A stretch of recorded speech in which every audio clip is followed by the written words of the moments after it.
जय हिंद एवरीवन, स्वागत है आपका वी नेशन 111 के एक नए एपिसोड में, जहां आपके लिए लेकर आते हैं इंडियन डिफेंस की प्रमुख अपडेट्स को। सबसे पहले तो चैनल को सब्सक्राइब करना मत भूलिएगा। आज के इस वीडियो में हम पहले बात करने वाले हैं एक ऐसी रिपोर्ट के बारे में जिसको सुनने के बाद आज आपका दिन बनने वाला है। और अगर आप अभी किसी भी चीज को लेकर उदास हैं तो ये रिपोर्ट आपके चेहरे में एक मुस्कान लाने में सक्षम होगी।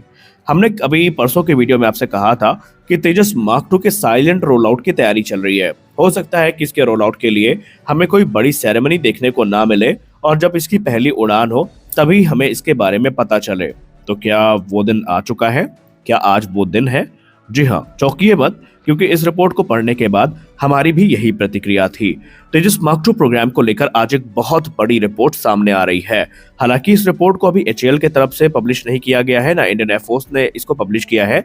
ये चीजें इस समय प्रतिष्ठित मीडिया संस्थानों में चल रही है, जहां पर यह बताया जा रहा है रिपोर्ट के माध्यम से कि तेजस मार्क 2 का जो रोल आउट है ये ऑलरेडी हो चुका है। तेजस मार्क 2 का रोल आउट पूरा किया जा चुका है और इस समय इसके जो इंटरनल ट्रायल्स है ये प्रोग्रेस में है। और ये कंफर्मेशन किसी ट्विटर पोस्ट से नहीं आई है, बल्कि यहाँ पर ये कंफर्मेशन आई है ग्रुप कैप्टन वीएन झा, जो कि रिटायर्ड है, उनके तरफ से, जो कि फॉर्मर डायरेक्टर है defence research and development organisation में। उन्होंने ये रिवील किया है कि तेजस मार्क 2 का जो डेवलपमेंट है वो काफी रफ्तार के साथ आगे बढ़ रहा है। उन्होंने न्यूज 1 से बात करते हुए कहा कि जो तेजस मार्क 2 का जो रोल आउट है ये फिलहाल हो चुका है और ये इंटरनल ट्रायल्स से गुजर रहा है और ये अपनी पहली उड़ान के लिए पूरी रफ्तार के साथ आगे बढ़ता नजर भी आ रहा है। अगर हम ग्रुप कैप्टन झा की बात करें तो उन्होंने क्लियरली ये कह दिया है कि इस समय जो पूरा का पूरा फोकस है वो इसके इंटरनल ग्राउंड और सिस्टम ट्रायल पर फिक्स किया गया है। और एक बार जैसे ही ये इवैल्यूएशन पूरे हो जाते हैं और सभी क्रिटिकल पैरामीटर्स को वैलिडेट कर लिया जाता है तो फिर उसके बाद एयरक्राफ्ट की पहली उड़ान की तैयारी शुरू कर दी जाएगी। हालांकि यहाँ पर जब क्रिटिकल पैरामीटर्स की बात होती है तो यहाँ पर स्ट्रक्चरल इंटीग्रिटी से लेकर एवियोनिक्स इंटीग्रेशन से लेकर फ्लाइट कंट्रोल लॉज और सेफ्टी सिस्टम सारे चीजें इन्वॉल्व होती हैं। एक बार जब इन इंटरनल चेक्स को पूरा कर लिया जाएगा और इसमें जो इसको वैलिडेशन है मिल जाएगी तो फिर जो एयरक्राफ्ट है वो अपनी पहली उड़ान के लिए तैयार हो जाएगा। और एक बार जैसे इसकी पहली उड़ान होती है तो फिर इसमें आगे की जो प्रक्रिया है उसकी शुरुआत होने वाली है। इस अपडेट ने इस समय ट्विटर पर खलबली मचा के रख दी है। हालांकि आपको अभी फिर से बता दें कि एचएएल ने जिस समय हम न्यूज रिकॉर्ड कर रहे हैं ऐसे कोई भी आधिकारिक पोस्ट नहीं डाली है। और अगर हम बात करें मीडिया की तो कई मीडिया सोर्सेज ने, प्रतिष्ठित मीडिया संस्थानों ने इस पे चर्चा भी करी हुई है और ट्विटर डिफेंस के गलियारे पर यह न्यूज इस समय जंगल में आग की तरह फैली हुई है। हालांकि इसमें बहुत चौंकने की बात नहीं है, क्योंकि अगर हम गत वर्ष की बात करें तो वहां पर हमको पता चल गया था दिसंबर में कि ये अपने इंटीग्रेशन के अंतिम लेवल में था तेजस मार्क 2 और किसी भी क्षण इस पे अपडेट आ सकती थी। हालांकि अगर इस दौरान तेजस मार्क 2 की पहली तस्वीरें सामने आ जाती तो थोड़ा हमारे दिल को तसल्ली ज्यादा मिलती। हालांकि अगर हम ये मान भी लेते हैं इसके रोल आउट पूरे हो चुके हैं तभी इसकी पहली उड़ान के लिए हमें थोड़ा वेट करना पड़ेगा। अभी यहाँ पर एक और चीज हमें देखनी होगी कि एचएएल और डीआरडीओ के आधिकारिक जो इस समय बयान है वो इसको लेकर क्या कहते हैं, टाइमलाइन को लेकर के।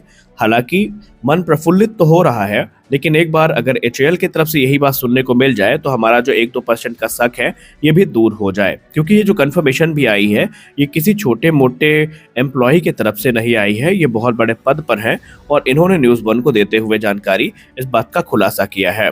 तो यहाँ पर हमें इंतजार है फिलहाल तो तेजस मार्क 2 के पहले दर्शन का, और निसंदेह इस समय हम लोग काफी ज्यादा उत्साहित हैं। आपकी क्या फीलिंग है इस एयरक्राफ्ट को लेकर, हमें जरूर बताएं। क्या आप मानते हैं कि इसका साइलेंट रोल आउट हो चुका है, और अगर हो चुका है तो क्या आप चाहते हैं कि एचएएल की तरफ से इसकी पहली तस्वीरें जारी की जाएं?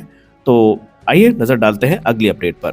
अगली रिपोर्ट में बात करने वाले हैं भारतीय वायुसेना के राफेल फाइटर जेट डील के बारे में।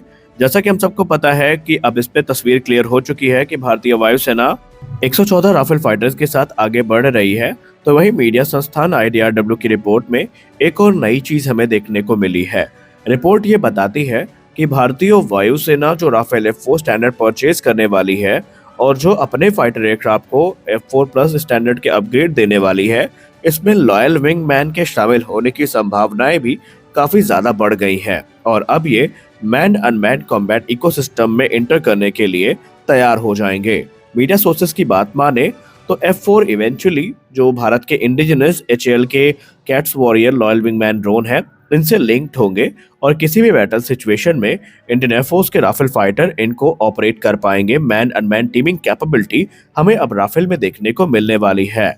अगर हम राफेल F4 स्टैंडर्ड की बात करें तो ये बेसिकली नेटवर्क सेंट्रिक वॉरफेयर में ऑलरेडी एक मेजर लीव को होस्ट करता है, जहां पर इसमें लिंक 16 ब्लॉक 2 को इंट्रोड्यूस किया गया है और बेसिकली इसके अलावा सैटेलाइट कम्युनिकेशन जो है वो भी हमें देखने को मिल जाता है और हमें कॉन्टैक्ट सॉफ्टवेयर डिफाइंड रेडियोस देखने को मिल जाते हैं। एक अपडेटेड मिशन सिस्टम आर्किटेक्चर देखने को मिल जाता है जो मल्टीपल राफेल फाइटर्स को अलाउ करता है कि वो सेंसर डेटा को रियल टाइम में शेयर कर सकते हैं और ये पायलट्स को इनेबल करता है कि ये जो टारगेट है उन्हें साइलेंट फिक कॉन्सेप्ट को यूज करते हुए डिटेक्ट और ट्रैक कर सकते हैं, जहां पर एक एयरक्राफ्ट जो है वो टारगेट को एंगेज करेगा और इसके अलावा दूसरा एयरक्राफ्ट जो है वो उसको डेटा प्रोवाइड करेगा। इसका सीधा मतलब ये है कि अपने बिना रेडार को स्विच ऑन किए हुए दूसरे फाइटर एयरक्राफ्ट से शेयर किए गए डेटा की सहायता से ये टारगेट को एंगेज करने की कैपेबिलिटी रखता है। और यही नेटवर्किंग बैकबोन जो है आने वाले भविष्य में भारतीय वायुसेना का जो कॉन्सेप्ट है फ्यूचर ड्रोन कॉर्पोरेशन का,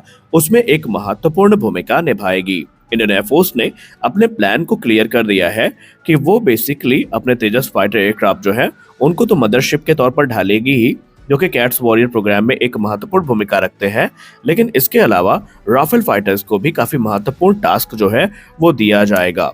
हालांकि ये चीजें अभी तत्कालिक तौर पर हमें देखने को नहीं मिलेंगी। पहले भारतीय वायुसेना तेजस ट्रेनर की सहायता से इन प्लेटफॉर्म्स को टेस्ट करेगी, मैन अनमैन टीमिंग कॉन्सेप्ट को वैलिडेट करेगी और जब सारे वैलिडेशन पूरे हो जाएंगे, जब टेस्ट वैलिडेट कर लिए जाएंगे, कमांड एंड कंट्रोल लिंक्स को वैलिडेट किया जाएगा, मिशन टास्किंग पूरी हो जाएगी और दूसरे जो जरूरी पैरामीटर्स हैं उनको प्रूव कर लिया जाएगा, उसके बाद ही ये जो बड़ा अपग्रेड है वो हमें देखने को मिलेगा। कैट्स वॉरियर की बात करें तो ये 2.2 टन वजनी लॉयल विंगमैन ड्रोन अपनी पहली उड़ान के लिए तैयार हो रहा है, जहां पर 2027 में इसकी पहली उड़ान को आयोजित किया जाना है और इसका जो डेवलपमेंट है वो 2032 तक पूरा कर लिया जाएगा। यानी कि जितने फ्लाइट डेवलपमेंट है और नेसेसरी ट्रायल्स हैं ये 2032 के पहले पूरे कर लिए जाएंगे और उसके बाद ये सीरीज प्रोडक्शन के लिए रेडी होगा। ये वही टाइमलाइन है जब भारतीय वायुसेना अपने राफेल F4 स्टैंडर्ड को रिसीव करना शुरू कर देगी। कुल मिलाकर के हम ये कह सकते हैं कि अब भारतीय वायुसेना को ड्रोन की महत्वता का अंदाजा हो चुका है। फिर चाहे सुखोई 30 MKI हो, चाहे राफेल हो, चाहे भविष्य में 5th जनरेशन AMCA हो, 10BF हो या तेजस मार्क 2 हो, ये सारे इन टास्क को पूरा करेंगे। सबसे खास बात तो ये है कि आने वाला भविष्य, मैं हमेशा कहता हूं कि 2026 के बाद से हर वर्ष आपको हमारे डिफेंस सेक्टर से कुछ बड़े सरप्राइजेस देखने को मिलने वाले हैं।